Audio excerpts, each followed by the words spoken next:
There is another UI framework apart from Bootstrap which is particularly very popular in Angular platform.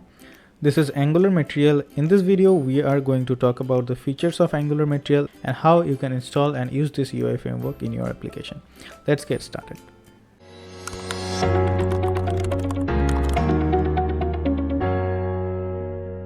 This is part of the video series Angular course. If you have not watched the earlier videos, you can go through them for a better understanding. Let's quickly have a look on the features that Angular Material provides. To start with, I will go to the Components tab of the Material Angular website. Under the Components tab, you will find the list of all the UI widgets that this library provides. For example, you can go to the button and see the examples of the button widget that it provides. You can see that it follows the Google's Material design specification, and if you click on the button, you will get a little ripple animation. Similarly, we have many other widgets to choose from, like we have cards and date picker. You can always refer to the examples tab of any particular UI widget so that you get different variations of a UI feature.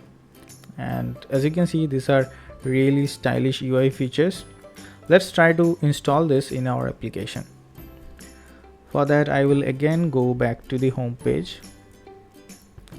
While you are at the home page of Angular Material, you will get this Get Started button on the top. You just need to click this, and if you scroll down a little bit, then you will see ng add Angular Material is the command that you need to fire to install it in your application. Now, as I also mentioned in my earlier video, that this ng add might not work before Angular 9. If not, then you can manually install the Angular Material. You can refer to my previous video to see how to manually install the ng Bootstrap library in your application. You can follow the similar method to also manually install the Angular Material UI. However, if you are creating a new project, I strongly recommend you to use the latest version of Angular, and as of May 2021, the latest version is 12. So let's go ahead and install this beautiful library in our application. I've already copied this command. I'm back to my Visual Studio Code, and in my terminal I have to make sure that I am in the root folder of our project, and also the terminal is pointing to CMD. If not, right now it is pointing to PowerShell, so I will change it to CMD by typing in CMD, then hit enter. Now we are back to CMD. I will paste this command that we have copied from the website and hit enter. It is asking whether I want to install this library or not, and definitely I want to, so I will go with yes. Then it will prompt you to choose a theme. I will go with the indigo/pink and hit enter. If you want to choose any other theme, you can do that by hitting your arrow down or arrow up and then hit enter. Then it is asking whether I want to set up the Angular Material typography globally. I want to do that, so I will go with yes. It is asking whether I want to set up the browser animation. I also want that, so I will go with yes. Then it will install the package. And there you go, your application is ready to use Angular Material features. You can see under the version control tab, we got changes in 6 files. Let's see what are those files that got changed. First file which is of importance is the package.json, because this holds the definition of the dependencies that our current project is using. Right now you can see the Angular CDK and Angular Material got added, so these are the two things that is necessary by your Angular Material to be installed. And then we also have a change in our index.html, which has included some fonts which is related to our Angular Material font specification, so that is also got added. And finally there is a change in the styles.css to use the font of Material, and we also have a change in the app module because we chose to import the browser animations module, hence that module is included.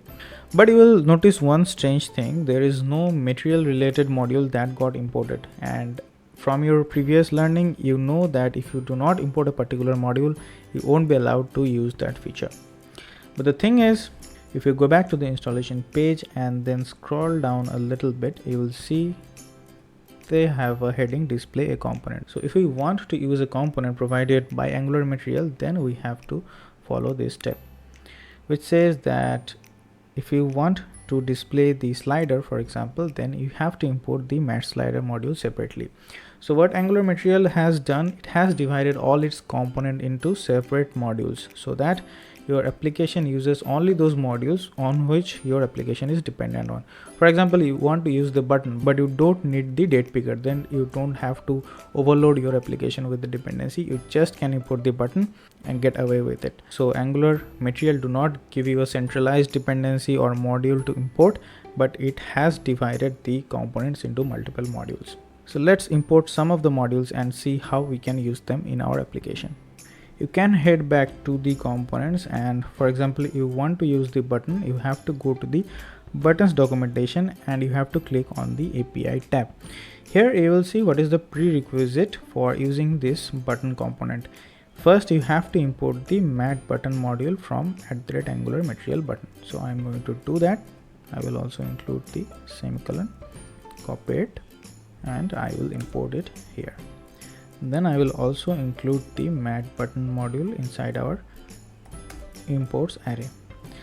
This will import the mat button module into our project.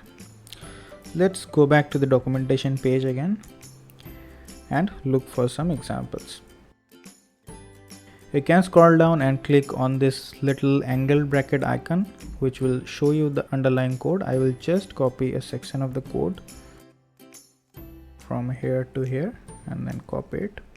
I will go back to our app component HTML, remove everything and use that code. I will save it. Then I will serve my application using the ng serve command.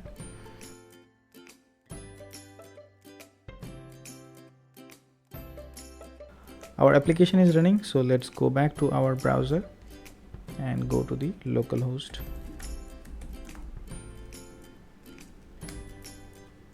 And you can see the button are displaying in our website. If you click them, you will get that ripple effect. That means our Angular Material has successfully installed. This row here is the first row that we saw in the example. Similarly, you can import any of this component which is listed in the left side, but you have to make sure that you go to the API and see for the module that you need to import. That's it for now. If you have any question or come across any error during the installation, please let me know in the comment section. You can also refer to my Telegram account for personal doubt clarification, and please subscribe to my channel so that you get to know whenever a new video is available, and I will see you in the next one.